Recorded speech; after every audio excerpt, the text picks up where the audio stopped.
नमस्कार, जय हिंद दोस्तों। दोस्तों एक सीधा सवाल, अगर पाकिस्तान और बांग्लादेश दोनों एक साथ इंडिया के नॉर्थ ईस्ट को डिस्टेबलाइज करने लगे और दोनों ही अमेरिका और चाइना के बीच फंसे हुए हो, तो क्या ये कोइंसिडेंस होगा? 2026 में पाकिस्तान वॉशिंगटन के करीब जा रहा है, बांग्लादेश इलेक्शंस और जो जिहादी वायलेंस से जूझ रहा है और चाइना भी अभी नर्वस है। और इसी बीच जो है इंडिया ने यूरोप के साथ कोट अनकोट जो mother of all deals sign कर लिया। सवाल ये नहीं है इंडिया किस साइड है, सवाल ये है जब सब प्रेशर में हो ना तो टारगेट कौन बनता है। इस वीडियो में हम वही गेम डिकोड करेंगे जो हेडलाइंस में नहीं, इंडिया के बॉर्डर्स के अंदर खेला जा रहा है। दोस्तों जनवरी 27 2026 में नई दिल्ली में हैदराबाद हाउस में प्रधानमंत्री नरेंद्र मोदी जी, फिर यूरोपियन कमीशन के जो प्रेसिडेंट उर्सुला वन दर लेयन और फिर यूरोपियन काउंसिल के प्रेसिडेंट एंटोनियो कोस्टा खड़े थे। अनाउंसमेंट होता है, India EU free trade agreement जो है वो फाइनलाइज होता है और मीडिया इसे कहती है quote end quote mother of all deals. लेकिन दोस्तों ये सिर्फ ट्रेड डील नहीं थी, ये जो है हम क्या बोलेंगे ग्लोबल पावर इक्वेशन का एक साइलेंट जो है शिफ्ट था। इंडिया ने दिखा दिया कि हम सिर्फ मार्केट नहीं, एक पावर हाउस है। और इसका जो सबसे पहला असर वहां दिखा जहां सबसे ज्यादा आग लगी हुई थी, इंडिया के जो है पड़ोस में। समझ सकते हैं, मैंने तो दो देशों का नाम ले लिया है।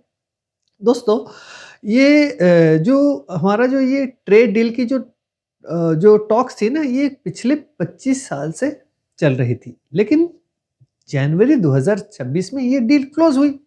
इससे क्या हुआ, ये जो हमारा 96% जो ईयू गुड्स पर टैरिफ्स कट हुए और 99.5% जो इंडियन एक्सपोर्ट्स के लिए एक्सेस मिल गया। इससे ऑटोमोबाइल्स, फिर इंजीनियरिंग, टेक्सटाइल्स, ज्वेलरी, सर्विसेज, इन सारी चीज़ों में। तो इसका जो लाभ है करीबन 2 बिलियन जो कंज्यूमर्स को मिलेगा और ये जो है करीबन 1/4 जो वर्ल्ड का जीडीपी का भी हिस्सा बन रहा है। लेकिन असली गेम चेंजर सिर्फ ये आंकड़े नहीं है। पहला गेम चेंजर ये है कि green aligned trade standards. Carbon heavy manufacturing महंगी होती जा रही है। देखिए चाइना जो है उसका डर्टी जो स्टील जो कोयले के फर्नेसेस में बनती है, तो अब यूरोप में महंगा होगा और इंडिया का ग्रीन स्टील सस्ता होगा। एक पिछले वीडियो में मैंने बताया था कि इंडिया कैसे ग्रीन स्टील पे कन्वर्ट कर रहा है। तो ये जस्ट सिर्फ एक जो ट्रेड डील नहीं है, ये एक्चुअली में एक रिसोर्स अलायंस है। फिर ये डील सिर्फ कागज़ पर नहीं है, क्योंकि ना ये जो हमारा India middle east Europe economic corridor को जिंदा करती है। इंडिया अब स्विस कैनल के जो नखरे नहीं उठाएगा, हमारा माल सीधे यूएई इजराइल से होते हुए यूरोप पहुंच जाएगा। तो ये भी एक है। और अब आते हैं बांग्लादेश पर। बांग्लादेश की इकोनॉमी एक चीज पर टिकी है, वो है जो आरएमजी, रेडीमेड गारमेंट्स। तो पहले उसके पास जो EBA everything but arms status था, यानी मतलब यूरोप में ड्यूटी फ्री एंट्री सब उसके गारमेंट्स पे। लेकिन अब इंडिया को जो है वही एक्सेस मिल गया है। इंडिया के पास अभी कॉटन अपना है, स्पिनिंग मिल्स अपनी है और अब टैरिफ जीरो है। तो इससे कहते हैं वर्टिकल इंटीग्रेशन। ढाका के लिए ये बिल्कुल एक एग्जिस्टेंशियल थ्रेट है। जब इकोनॉमी गिरती है तो जो रेडिकलिज्म बढ़ती है। अब मोहम्मद यूनिस की इंटरिम सरकार वो भी प्रेशर में है। देखिए एक तरफ जो है वो उसका जो झुकाव है वो यूएस की तरफ है। वॉशिंगटन पोस्ट में भी तो एक लीक्ड ऑडियो निकला था ना, कि जिसमें एक अमेरिकन ऑफिशियल जो है वो बात कर रहा था कि कैसे जमातियों को, जिहादियों को पावर में लाया जाए। और जो है मोहम्मद यूनिस, जो हम मुल्ला यूनिस जैसे बोलते हैं, वो भी अलाइंड है अमेरिका के साथ।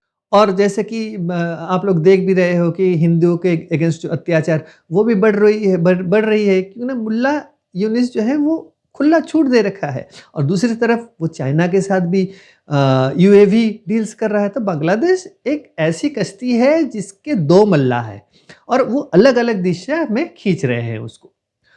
तो इसका जो स्पिल ओवर होना ज़रूरी है। अगर बांग्लादेश की टेक्सटाइल इंडस्ट्री बिल्कुल कोलैप्स कर जाती है तो अनएम्प्लॉयमेंट भी बढ़ेगी और वही बेरोज़गार जो है यूथ, वो क्या बनेंगे, वो रेडिकल एलिमेंट्स का आसान टारगेट बनेंगे, जिसका सीधा असर जो है हमारे नॉर्थ ईस्ट पर पड़ता है। अब बात करते हैं पाकिस्तान की। पाकिस्तान के लिए यूरोप का जो है जीएसपी प्लस स्टेटस एक लाइफ सपोर्ट मिशन है। जीएसपी प्लस मतलब generalised scheme of preferences plus. Pakistan का जो है ये एक ईयू के साथ अरेंजमेंट था जिसमें कि 78% उसका टैरिफ लाइन मतलब फ्री एक्सेस था प्रोडक्ट्स पे। उसमें बेसिकली उसका था टेक्सटाइल में, एग्रीकल्चर प्रोडक्ट्स में। तो इसका एक बड़ा ही बेनिफिशियरी था पाकिस्तान। इससे क्या होता था कि पाकिस्तान को ड्यूटी फ्री एंट्री था, 6000 प्रोडक्ट्स का पाकिस्तान से ड्यूटी फ्री एंट्री था। लेकिन 2026 में यूरोप को अब पाकिस्तान की बिल्कुल ज़रूरत नहीं है। जब उन्हें टेक्सटाइल और लेदर इंडिया से मिल सकता है जो स्टेबल भी है और डेमोक्रेटिक भी, तो वो पाकिस्तान की इंस्टेबिलिटी क्यों झेलेगा? ये भी बात सही है। और आसिम मुनीर की जो आर्मी को समझ आ गया है कि भैया Pakistan is losing its economic leverage, इसीलिए वो पुराना फॉर्मूला अभी निकालते हैं, स्ट्रेटेजिक डेप्थ। जब आप इकोनॉमी में पीछे होते हो तो आप बॉर्डर्स पर ज़्यादा शोर बढ़ाते हो ना। तो पाकिस्तान जो वाशिंगटन को दिखाना चाहता है कि वो रेलेवेंट है, इसीलिए वो तो गया है ना गाज़ा, जो बोर्ड ऑफ पीस और ईरान के बॉर्डर पे एक्टिव हो रहा है अभी। पर असली मकसद उसका कुछ और है, इंडिया को जो है एंगेज रखना ताकि ये ट्रेड डील डिस्टर्ब हो सके। लेकिन उसके मंसूबे बिल्कुल नहीं कामयाब होंगे। वो जितना भी करीब भी जाए वो जो डोनाल्ड ट्रंप साहब के, इससे वो कुछ हासिल नहीं कर सकता है। अब देखिए दोस्तों, डॉट्स को कनेक्ट कीजिए। एक तरफ जो है बांग्लादेश में इंस्टेबिलिटी, दूसरी तरफ पाकिस्तान की डिस्प्रेशन। डायरेक्ट वॉर नहीं, ये तो नामुमकिन है, लेकिन ये है कि ग्रे जोन वॉरफेयर हो सकता है। जैसे कि नार्को टेररिज्म की बात करें, पंजाब से मणिपुर तक ड्रग्स के रूट जो है वो इस्तेमाल होंगी। फिर रिफ्यूजी कार्ड बांग्लादेश से हो सकती है कि माइग्रेशन को वेपनाइज करे वो। और फिर स्लीपर सेल्स जो है नॉर्थ ईस्ट के इंसर्जेंट ग्रुप्स को फिर से फंड करना वो करेंगे, जैसे कि बांग्लादेश को थ्रू पाकिस्तान करेगा। लेकिन 2025 का जो इंडिया जो है बिल्कुल अलग है। हमारी पॉलिसी जो है अब रिएक्टिव नहीं होगा, वो प्रोएक्टिव होगा। इंडिया ने ईयू डील साइन करके दिखा दिया है कि हमें पड़ोसियों की परमिशन नहीं चाहिए ग्रो करने के लिए। ये बिल्कुल क्लियर है। भैया तुम लोग तो बिल्कुल अभी नॉन एंटिटी बन चुके हो। तो इंडिया का जवाब अभी जो है पत्थर से नहीं, सिस्टम से है। देखिए इंडस वाटर ट्रीटी, पाकिस्तान को अभी इंडिया ने जो है उसको लेवरेज बढ़ा दिया है। तो पाकिस्तान को अभी एक बूंद पानी नहीं मिलेगा और हर बूंद का हिसाब उसको देना पड़ेगा। हमने जो है एआई एनेबल्ड जो सर्विलेंस हम ईस्टर्न बॉर्डर पे बढ़ा दिया है हम लोगों ने। और ऑपरेशन सिंदूर का भी है प्लान आगे चल के। ये सिर्फ रिटेलिएशन नहीं होगा, ये दुश्मन की जो है कैपेसिटी को बिल्कुल डिग्रेड करने का जो है वो मिशन होगा। तो वो प्लान अभी है मौजूद, मतलब कभी भी हो सकता है। तो इंडिया ने जो है यूरोप को अपना पार्टनर बनाकर एक इकोनॉमिक शील्ड तैयार कर ली है। अब अगर कोई इंडिया को डिस्टेबलाइज करेगा तो वो सिर्फ इंडिया का नुकसान नहीं, यूरोप का जो है $1 ट्रिलियन इन्वेस्टमेंट का भी नुकसान करेगा। तो वो भी 2 बार सोचेंगे कुछ करने से पहले। तो दोस्तों 2026 का सच ये है कि पाकिस्तान बिल्कुल कंफ्यूज्ड है, बांग्लादेश तो अनस्टेबल है, चाइना अभी डिफेंसिव है क्योंकि ना अंदरूनी उसका प्रॉब्लम चल रहा है, और इंडिया के पास इकोनॉमी है, डिटरेंस है, और सबसे बड़ी बात अभी चॉइस है। सवाल ये नहीं है कि इंडिया का एलाई कौन है, सवाल ये है कि इंडिया को कौन इग्नोर कर सकता है। जवाब है कोई नहीं कर सकता है। वीडियो अगर अच्छा लगा है तो वीडियो को ज़रूर लाइक करें। अगर आपने चैनल को सब्सक्राइब नहीं किया है तो चैनल को ज़रूर सब्सक्राइब करें। तो मिलते हैं एक अगले वीडियो में। जय हिंद, नमस्कार।